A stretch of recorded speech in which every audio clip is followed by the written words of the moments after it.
Welcome to Jyotiba Phule online classes.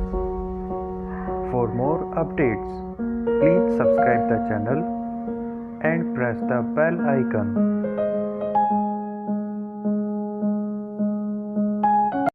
Hello students, मैं Ajay Jyotiba Phule online classes में आपका हार्दिक अभिनंदन और स्वागत है। मैं आज गणित कक्षा 10 गणित अध्याय नंबर 5 समांतर श्रेणी का आज जो बेसिक कंसेप्ट्स हैं वो आज अपन क्लियर करेंगे। तो ये जो क्लासें हमारे द्वारा चलाई जा रही हैं उसको हम क्रैश कोर्स के नाम से शुरू करने जा रहे हैं। तो अगर ये वीडियो पसंद आई तो लाइक, शेयर और सब्सक्राइब करना ना भूलिए।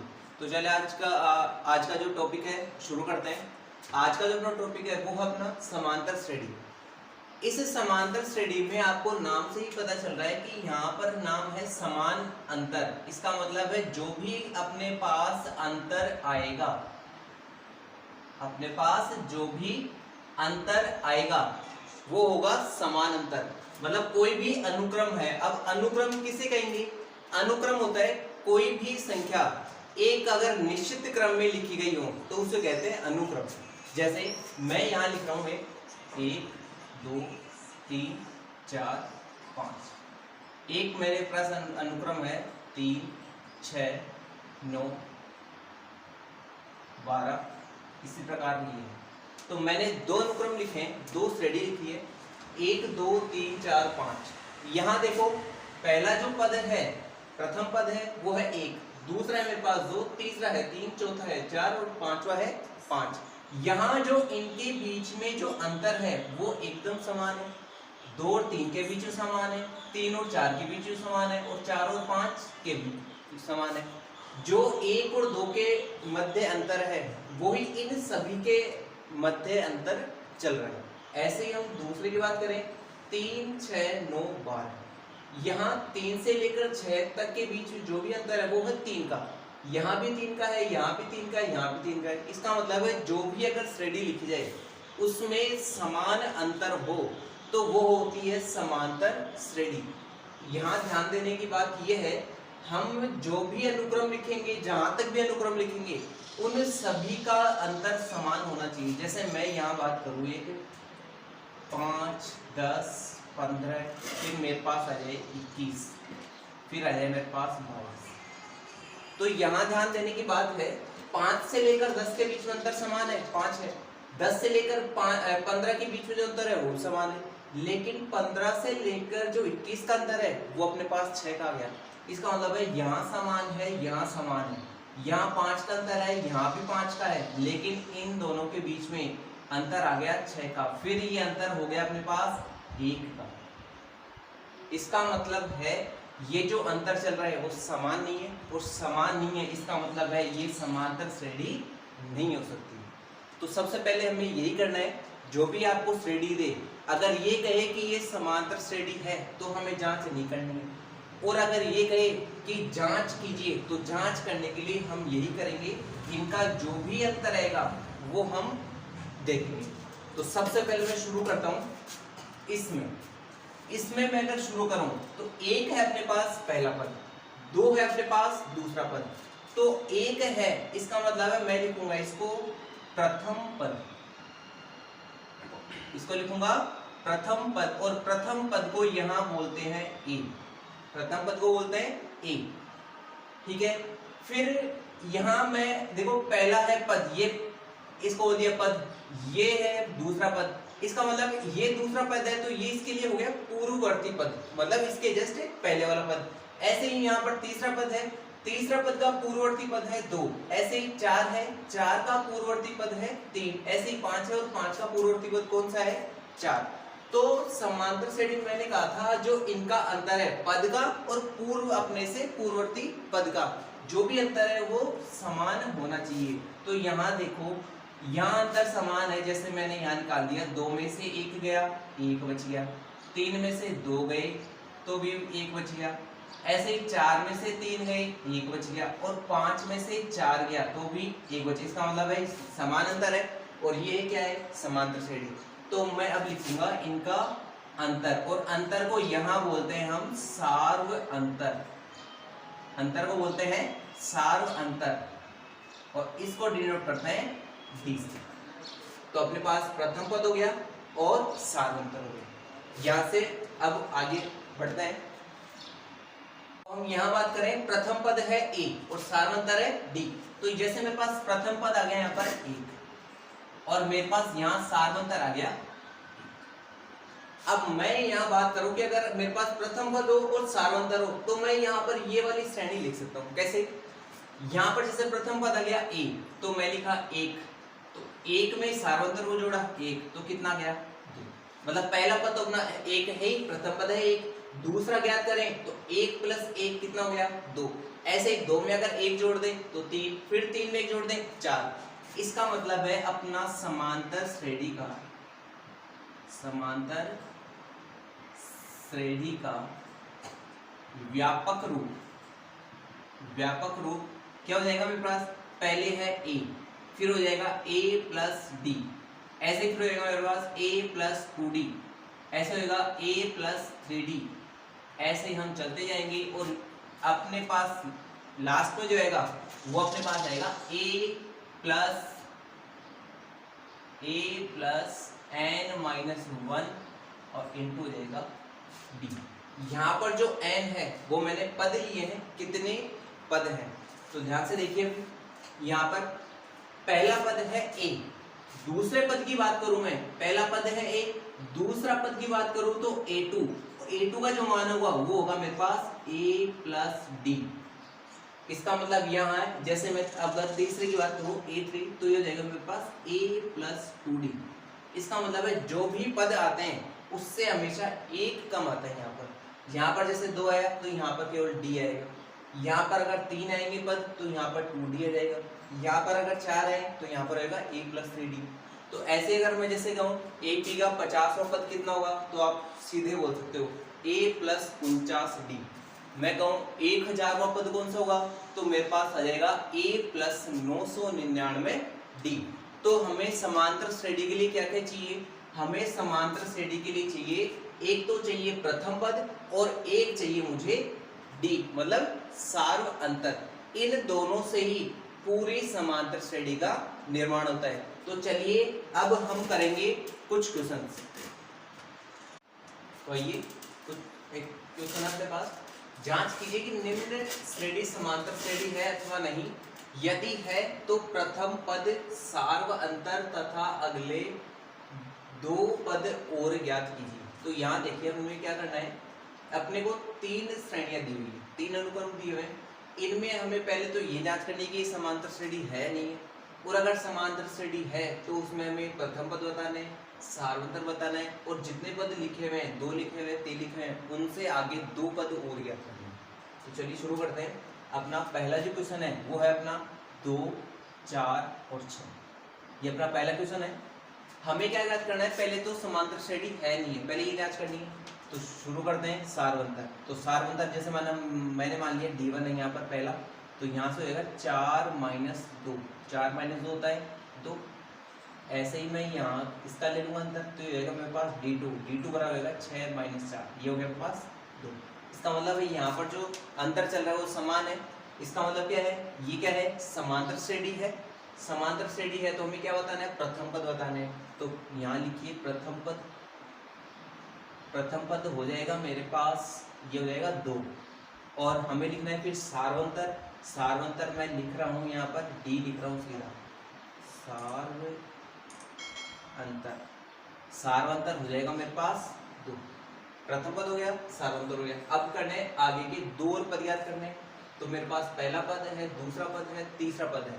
कौन से याद करना है, चौथा पद याद करना है और 5वां पद याद करना है। तो यहाँ देखिए मैं यहाँ लिख रहा हूँ, जो AP का जो चौथा पद होता है, AP का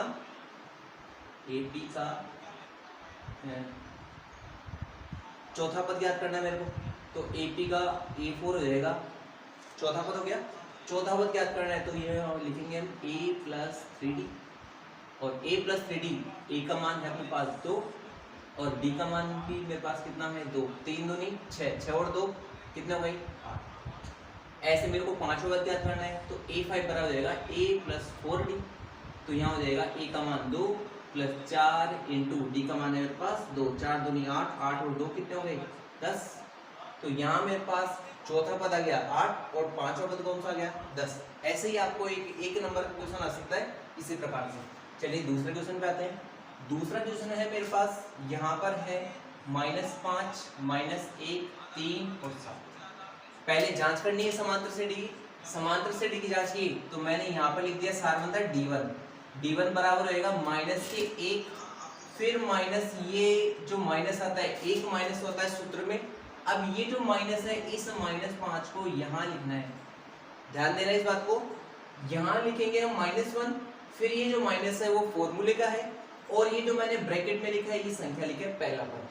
तो यहाँ पर हो जाएगा मेरे पास -1 और प्लस के 5, तो हो गए मेरे पास प्लस के 4। ऐसे ही मैं d2 ज्ञात करना चाहूँ तो d2 हो जाएगा मेरे पास, देखो यहाँ पर है 3, यहाँ पर है 3, फिर माइनस में ये फॉर्मूले का लगाऊंगा, और ये जो -1 है वो ऐसे लिखेंगे, तो माइनस माइनस बन गए प्लस, तो 3 और 1 हो गए मेरे पास 4। ऐसे ही मैं अगर d3 बात करूँ, इसमें 3 दिए हुए हैं, तो यहाँ पर d3 हो जाएगा मेरे पास 7, फिर माइनस फॉर्मूले का है ये 3, ऐसे कैसे ही है, तो 7 में से 3 गए तो 4। इसका मतलब है यहाँ जो अंतर चल रहा है वो समान है।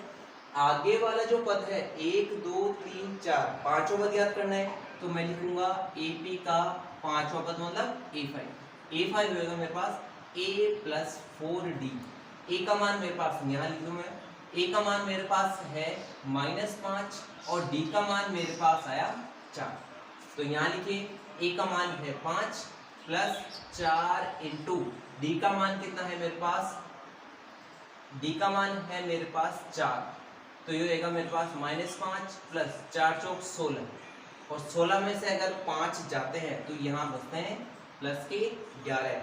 हम इसी प्रकार ये 1, 2, 3, 4 पांचों को ज्ञात कर लिए।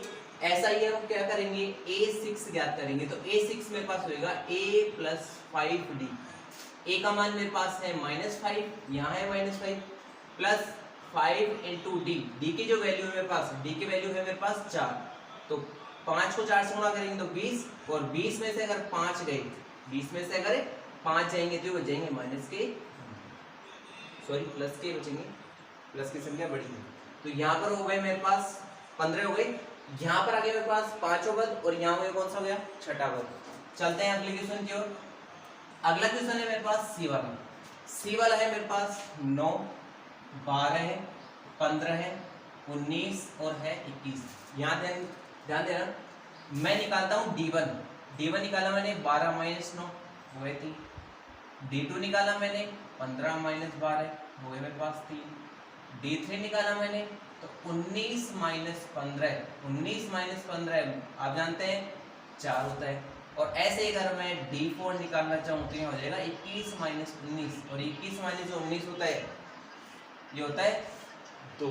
इसका मतलब है यहाँ पर जो अंतर आ रहा है 3, लेकिन यहाँ आ रहा है 4। इसका मतलब है यहाँ पर जो अंतर है वो समान नहीं है, इसलिए यह है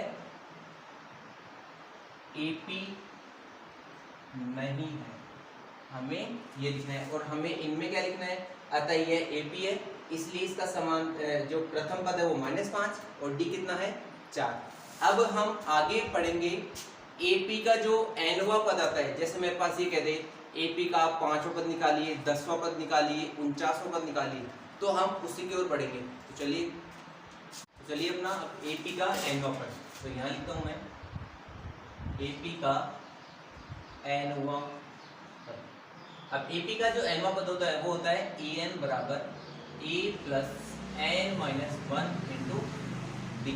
मैंने जैसे बताया था 50 पद याद करना हो, 49 करना हो, कोई भी याद करना हो तो n का जो मान होता है, मतलब जो पद होता है, जैसे मेरे को याद करना है 78वां पद याद करना है, तो n का मान जो हो जाएगा वो हो जाएगा 78। तो सीधा हम लिख सकते हैं A प्लस 77D, क्योंकि 78 में से A कम होगा तो यहाँ पर कितना आएगा 77, और D का साथ में वहाँ लिख देंगे, तो होगा A प्लस 77D। तो ऐसे ही हमें समांतर श्रेणी को ज्ञात करने के लिए हमें चाहिए A और D, अति आवश्यक है।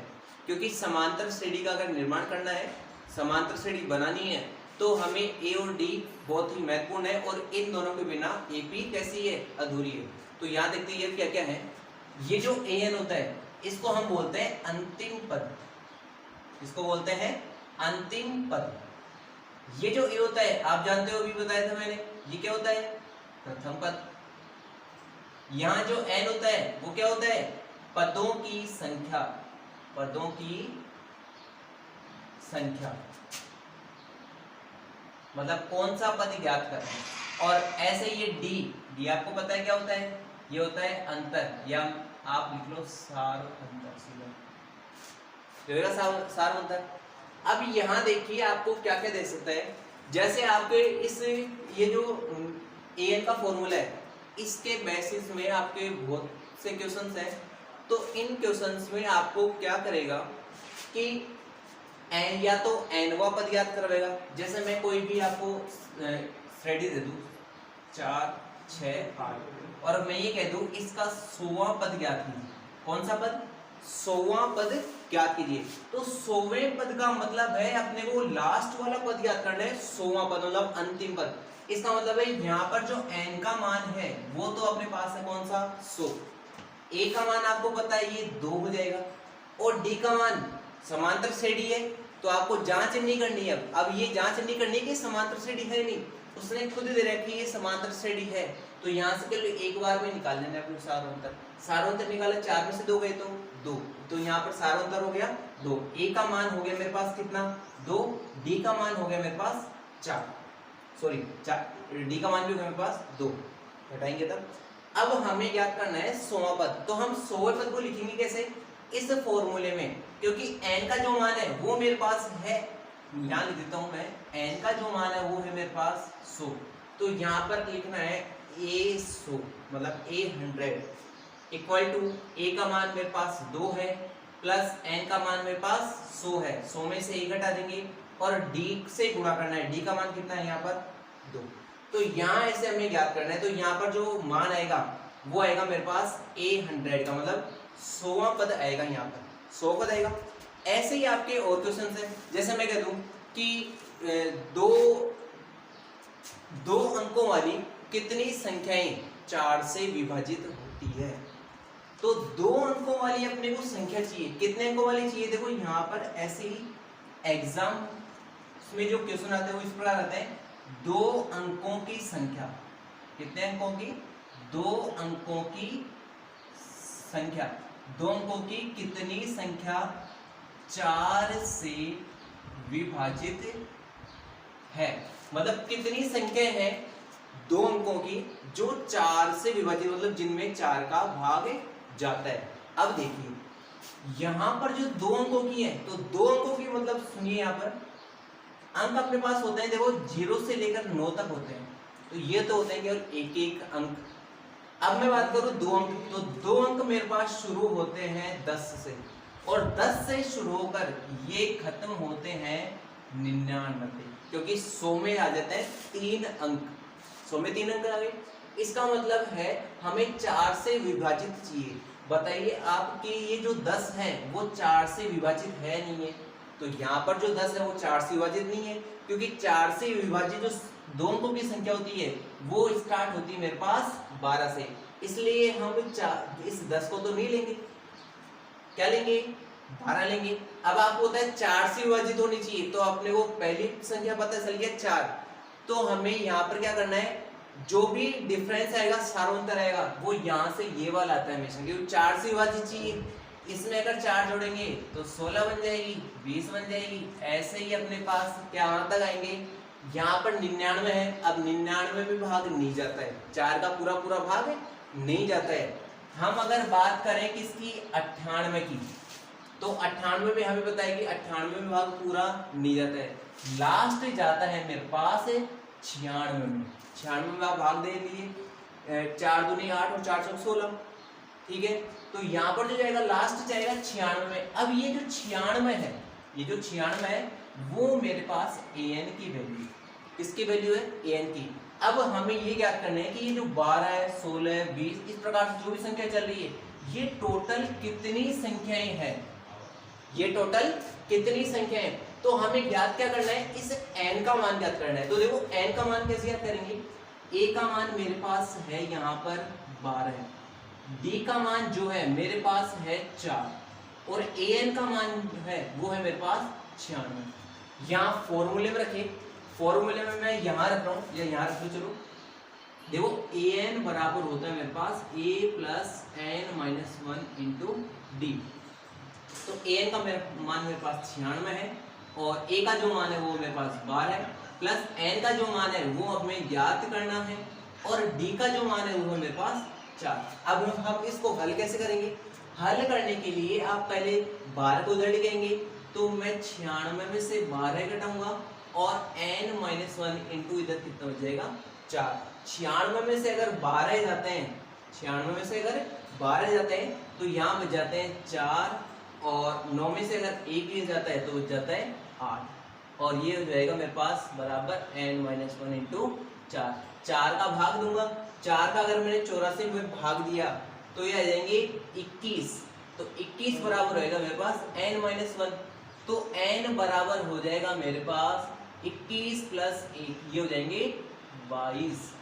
इसका मतलब है यहाँ पर जो n का मान है 22, ये जो ऐसे पद है ना 12, 16, 20 इस प्रकार आएंगे 24, ये पद है टोटल है 22, मतलब 22 ऐसे मतलब दो अंकों की 22 ऐसी संख्याएं हैं जो किससे विभाजित है, 4 से विभाजित है। और ऐसे ही क्वेश्चंस अगर आपके कुछ डाउट्स में हो तो हमें आप हमें उसकी फोटो खींचकर हमारे व्हाट्सएप ग्रुप और टेलीग्राम ग्रुप में फोटो खींचकर उसे भेज सकते हैं। हम आपको इसका सॉल्यूशन जल्द से जल्द वीडियो के माध्यम से आपको बताएंगे। इसी से हम आगे की ओर बढ़ते हैं। अब हमारे पास जैसे हमने पढ़ लिया समांतर श्रेणी की nवां पद पढ़ लिया, अब हम पढ़ेंगे इनका योग। योग कैसे, जैसे देखिए मेरे पास भी श्रेणी थी 1 2 3 4 ऐसे। इस श्रेणी का मुझे क्या ज्ञात करना है, योग ज्ञात करना है। योग का मतलब इनको प्लस करके बताना है। तो जैसे कितने भी पद प्लस करवा सकते हैं। मैं इसे कहूँ कि आप जैसे इन तीनों का योग कितना आएगा तो हम सीधे से कर सकते हैं 3 और 2 5 और 1 6 हो गए मेरे पास योग कितना हो गया 6। हम ये योग यहाँ तो छोटे पद थे तो मैं सीधा ज्ञात कर ली। आपके पास ऐसे ही श्रेणी आ जाए और ऐसे आपको कहते हैं कि 100 पदों का योग ज्ञात कीजिए, या आपको कह सकता है 1000 पदों का योग ज्ञात कीजिए। तो हम उन योग को ऐसे तो यानी ऐड पूरे को जोड़कर फिर आपको बता सकते हैं। तो हमें क्या करना है, इसका एक फॉर्मूला होता है। तो यहाँ मैं लिख रहा हूँ अब समांतर श्रेणी का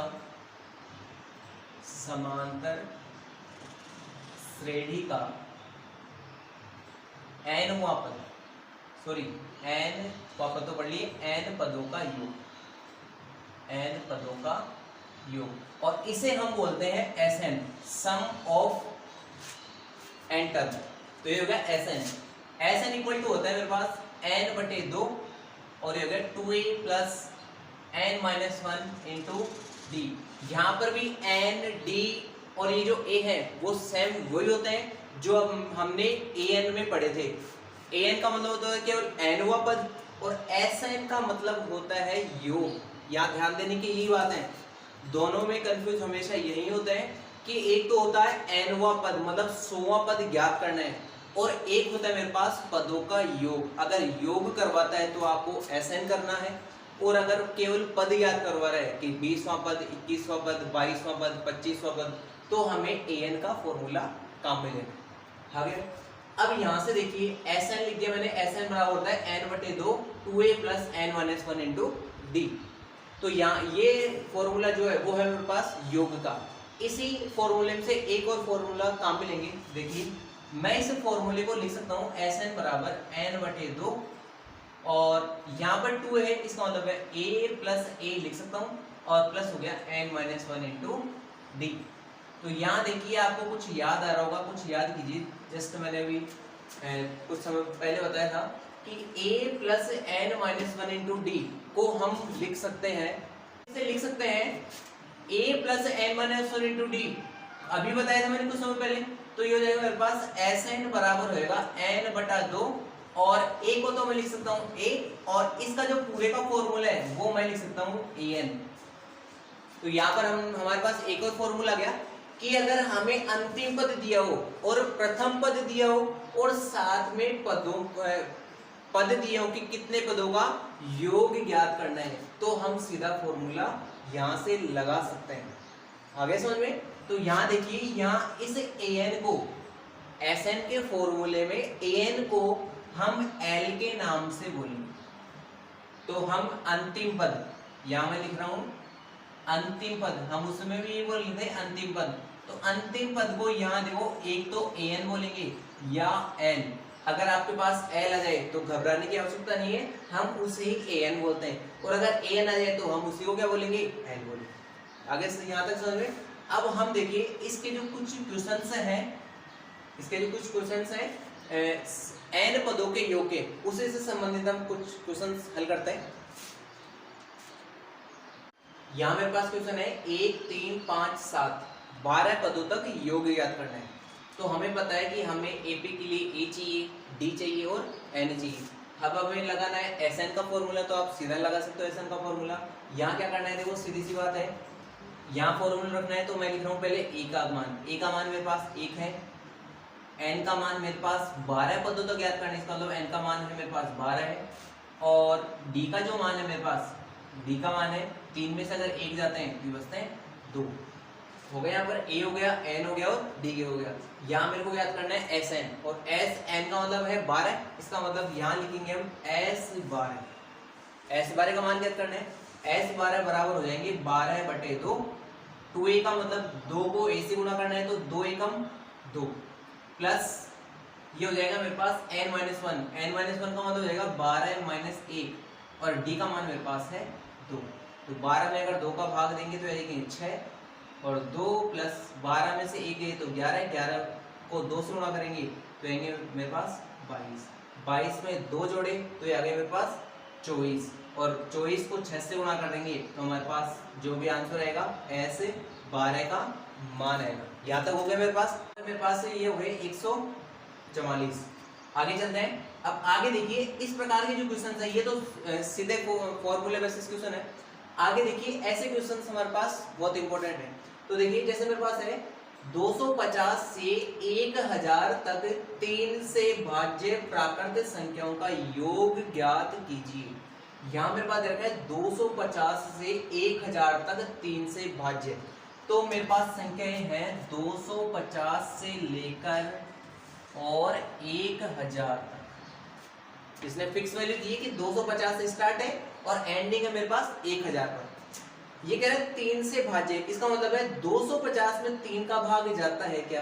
250 में अगर बात करूं 5 और 2 7, 7 में 3 का भाग नहीं जाता है, ये 3 से भाज्य नहीं है। तो मेरे पास जो संख्या आएंगी वो आएंगी मेरे पास 252 से। क्यों? 5 और 2 7, 7 में अगर 2 को जोड़ते हो गए 9, और 9 में 3 का भाग जाता है, इसका मतलब ये किससे विभाजित है? 3 से विभाजित है। तो यहाँ मेरे पास जो प्रथम पद आएगा a बराबर आएगा मेरे पास 252, और हमें पता है कि इसका जो डिफरेंस आएगा सार्वतर है वो आएगा 3 का, क्योंकि 3 से विभाजित है। क्योंकि यहाँ पर आएगा अगर 252 में 3 जोड़े तो यहाँ पर आएगा मेरे पास 255। ऐसे आगे चलते जाएंगे। लास्ट मेरे पास जो नंबर है मेरे पास है 1000। अब 1000 में हम जानते हैं कि 1000 में 3 का भाग पूरा नहीं जाता है। तो बताइए 1000 से आगे तो जाना नहीं है, हमें बैक ही आना है। हम इसके जस्ट पीछे की बात करें तो आता है 999, और 999 की बात करें तो यहाँ पर 3 का भाग पूरा जाता है। अगर पूरा जाता है तो यहाँ पर अंतिम पद हो गया मेरे पास कौन सा? 999। तो हमें ज्ञात क्या करना है? पहले तो हमें ये ज्ञात करना है कि ये जो पद है ये 252, 255 और कहाँ तक है मेरे पास? 999 तक है। तो ये जो पद है वो पहले कितने हैं? मतलब n का मान नहीं है अपने पास, तो पहले हमें चाहिए n का मान। अब n का मान हम किस प्रकार से ज्ञात करेंगे? n के मान के लिए हमें पता है कि an का मान है अपने पास, तो सबसे पहले क्या करेंगे? an वाला फॉर्मूला लगाएंगे। an बराबर a plus n-1, a plus n-1 into d। हमारे पास यहाँ a का मान है, d का मान है, केवल n का नहीं है, और यहाँ पर an का मान भी है क्योंकि an का मान कितना है मेरे पास? 999। तो यहाँ पर जो मान आएगा वो किसका मान आएगा मेरे पास? n का। अब इस n के मान से n का मान आ गया कि n का मान क्या बताएगा हमें कि यहाँ पर जो संख्या है वो इतनी संख्याएं 3 से विभाजित है। कितनी संख्याएं 3 से विभाजित है? जो भी अपने पास n का मान आएगा हम उस n के मान से क्या ज्ञात करेंगे, Sn। सीधा फॉर्मूला है Sn का, Sn बराबर n बटे 2 2a plus n minus 1 into D, यहाँ पर ज्ञात कर सकते हैं। और अगर आप चाहो तो ये वाला फॉर्मूला भी काम में ले सकते हो। क्यों? क्योंकि यहाँ पर जो है हमारे पास an का मान भी है, a का मान भी है और n का मान भी है, तो ये वाला फॉर्मूला भी काम में ले सकते हैं। इसी प्रकार आपके अगर गणित में कुछ भी किसी भी प्रश्नावली या इस प्रश्नावली से संबंधित आपके कुछ भी प्रॉब्लम्स आए तो आप हमें हमारे व्हाट्सएप ग्रुप और टेलीग्राम ग्रुप में आप उस क्वेश्चंस की फोटो खींचकर आप हमें भेजिए, हम आपको उसका जो हल है उसका वीडियो बनाकर आपको जल्द से जल्द आपको भेजेंगे। इसी प्रकार अगर हमारा चैनल आपको अच्छा लगे तो हमें लाइक, सब्सक्राइब और शेयर करना ना भूलें। धन्यवाद।